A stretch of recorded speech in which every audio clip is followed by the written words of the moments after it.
Okay, so a lot of people are asking for a story time on who's responsible for my diagnoses.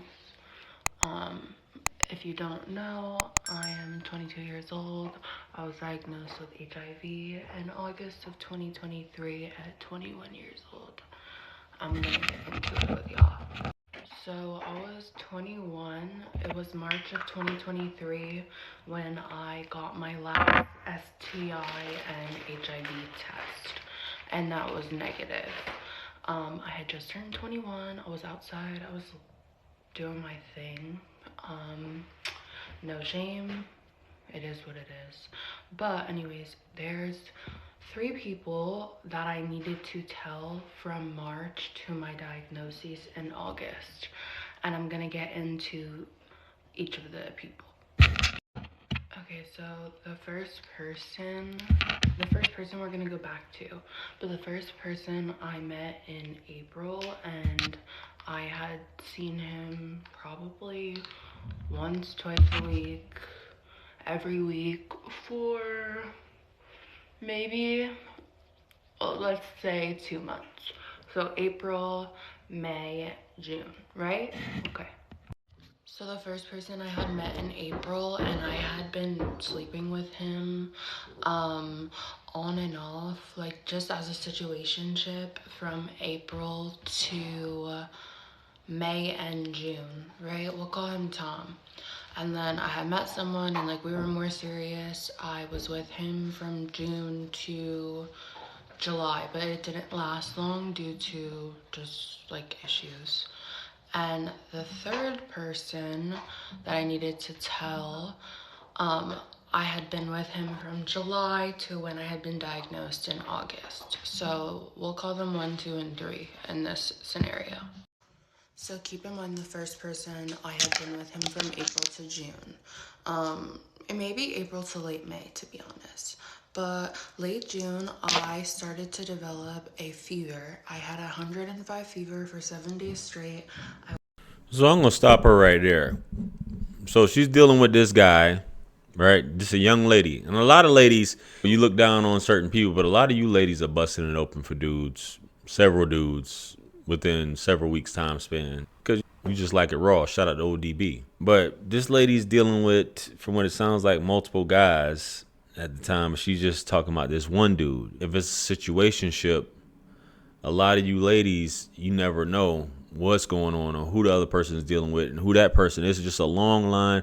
If this person's on the DL, they're dealing with dudes, just all types of stuff. But it's another lady on here because I thought that she was the other lady who talks about this, about her whole situation and how she got HIV. But it's just a lot of women on social media now that's talking about this. But let's go ahead and get back to it and see what happens here.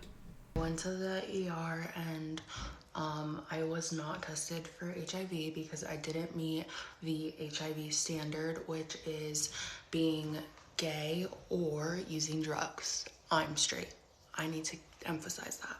So anyways, had 105 fever for a week straight, and after that I just got sicker and sicker and sicker, and I had been in and out of the hospitals, doctors, nobody knew what was wrong with me, right? So we get to August. I'm in the hospital. I finally figure out that I'm HIV positive. I have to make 3 different phone calls to 3 different people because I, obviously, as hard as that was, I'm not gonna not tell these people because 1, they need to protect themselves, get tested, and I don't want to put someone else at risk. And 2, I want to know who's responsible, so I give their names to the Department of Health, obviously, and then I contacted them personally because I wanted to tell them. Now, I had 3 different reactions to my diagnoses, and I'll get into that. So the first reaction, he was sympathetic, he was so kind, like nice, and he was kind of confused. Like, I was like, okay, like, you need to go get tested, like, blah, blah, blah, blah, and he was kind of lost, like, what does all of this mean? Like, what is HIV? Like, I'm just confused. Like, he was very, like, kind of immature to what was going on. But I also had no clue about this before, so it was fine. I guided him in the right way. He got tested, provided me negative results. The second person was my boyfriend at the time. He treated me so bad, barely asked if I was okay when I was in the hospital, didn't check on me. When I was in the hospital, I literally had to find somewhere for him to get tested, and this man was on the phone yelling at me, talking about, oh, I don't have health insurance, and like, who's gonna pay for this? Like, it was all about him, and like him being scared.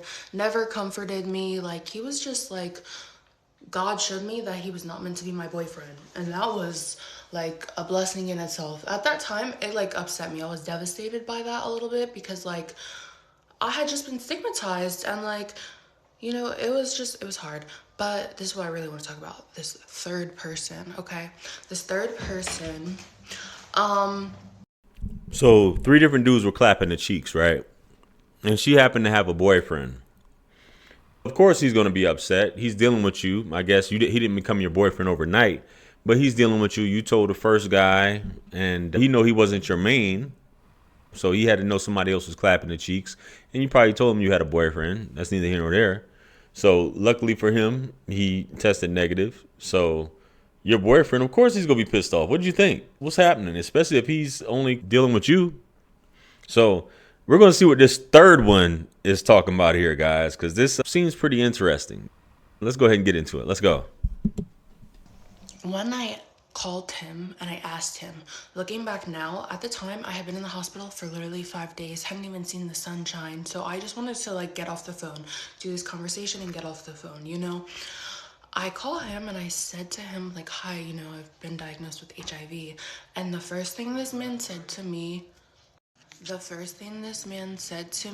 was, oh, I'm so sorry to hear that. What's your treatment plan?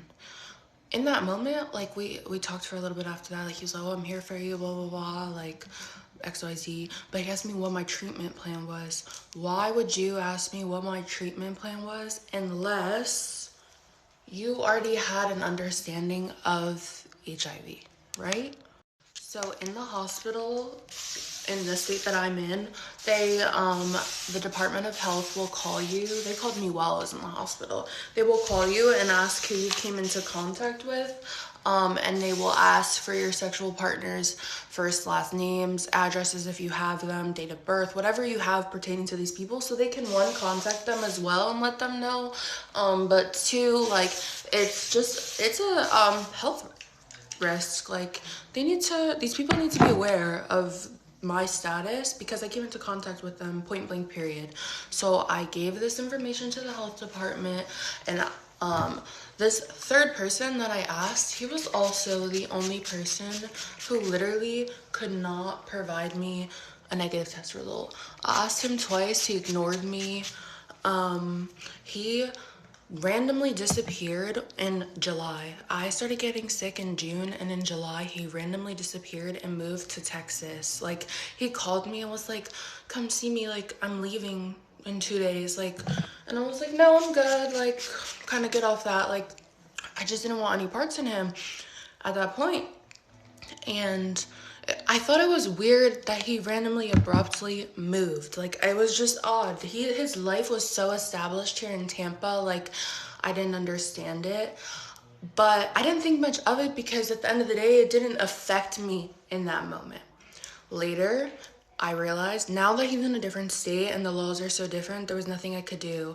I called lawyers, I talked to doctors, I asked so many people, like, is there anything more that I can do? And nobody could really help me. So that was really it as far as who's responsible. I don't necessarily know that he was responsible. My gut says that he was responsible, but I just, like, was kind of at odds with that, and I ultimately chose peace for my own sake, and that's my story as to who is responsible for me being diagnosed with HIV. Well, it sounds to me like Good Buddy was the one. Unless you leaving some dudes out and he refused to take the test and provide it to you and asking you about your treatment plan and all that. There you have it, baby, which is cold. When you're dating, that's one of the first questions you should ask folks, and hopefully they're honest. with that before you dive in those waters. Besides you using protection, you should still know, hey, I'm using protection, which isn't 100% proof, but let me know what's happening here before I dive in these waters. But hey, man, focus on some other type of time, man. Hopefully there's a way to get rid of this scourge, if you will, or this situation. But yeah, man, guys, strap up, man. Be wary and be aware before you jump into that and end up with something you can't get rid of. Anyway, guys, let me know what you think. Comment below. Like, share, comment, and subscribe. Much blessings in abundance. Stick around for the next videos. It's going to pop up on the screen below. That's where I'm going to see you guys at. It's your favorite everything. This is Wisdom. I'm the best. Let's run it up to 1 million. Quit playing with me. Peace.